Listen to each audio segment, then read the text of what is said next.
Hello friends, hope you are doing good. Today I'll show you how to screen record with iPhone.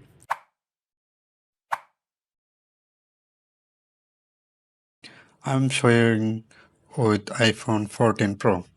You can use any iPhone. It will be similar layout. So first of all, open your iPhone. Then you just scroll down. Then showing many option.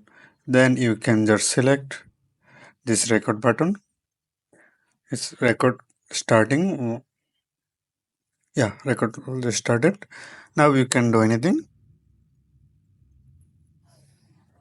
Now if you want to stop, then you can just tap here, then you can pause.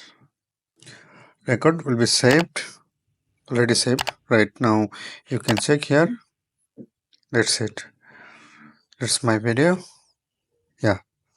So that's it. If you want to more videos, you can just comment. Then I will make a video for you.